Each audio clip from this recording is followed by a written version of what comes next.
Our Oklahoma Impact team's been tracking federal stimulus money for nearly a year now. Now, early on, the feds deputized you to report fraud. They set up a fraud hotline. But a year later, the phone's barely ringing.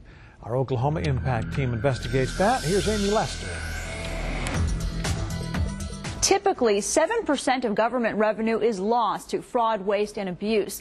That means $55 billion stimulus dollars will be misused if the estimates are correct. So why are the tips not pouring into the hotline? We decided to investigate. FBI Oklahoma City. The phone constantly rings at the FBI office in Oklahoma City, but the stimulus hotline is usually silent. I like to be optimistic and think maybe no one's committing fraud. However, I doubt that's the case. Special Agent in Charge James Finch says they've received 6 calls since they started the hotline a year ago.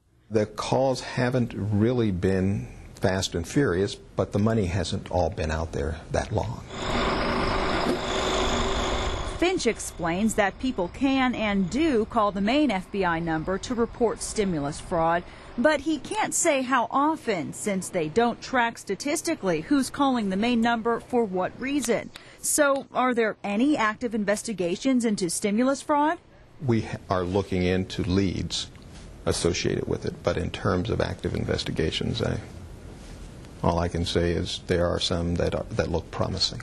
Since the FBI is still following leads, the U.S. Attorney has nothing to prosecute. Do you think to yourself, gosh, is something going on and no one's telling us about it? It's always a concern. A concern because U.S. Attorney Sandy Coates says they rely heavily on the public for tips. When it comes to stimulus dollars, an insider may have information no one else knows about. It's important for our citizens to realize that's their tax dollars, that's their money, and to report it so we can take appropriate action.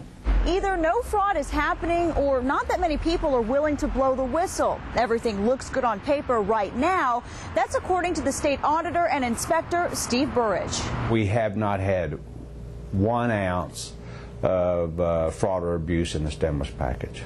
At least nothing showed up in the audits for the first round of funding. Burridge has reviewed the books of all state agencies that received money the first year and is starting to do audits for the second year. Burridge says the strong message he and others put out there about watching for fraud possibly deterred it. People are going to think twice, before they abuse stimulus money. That said, Burridge continues to believe fraud could happen. My radar is still up very high. I hope I don't find it, but we're still looking very hard. The FBI expects they will find fraud involving stimulus dollars eventually. Sometimes it takes years for people to come forward and point out wrongdoings. There's also the chance that some fraud could remain undetected if no one tips off investigators. Is it possible that someone could abuse the money and we just never find out about it? Certainly. Absolutely. And that's why it's key to use this hotline. U.S. Attorney Coates says he'll give the hotline another year, and if the volume of calls remains low, he'll look for a plan B. We'll have to reevaluate. We'll see. Maybe this isn't the right strategy. Maybe there's something else we need to do as federal law enforcement to make sure that it's not happening. The FBI, U.S. attorneys, and state auditor all encourage anyone who suspects waste, fraud, or abuse of stimulus dollars to call the statewide hotline. That number is 1-877-259-7337. For Oklahoma Impact, I'm Amy Lester.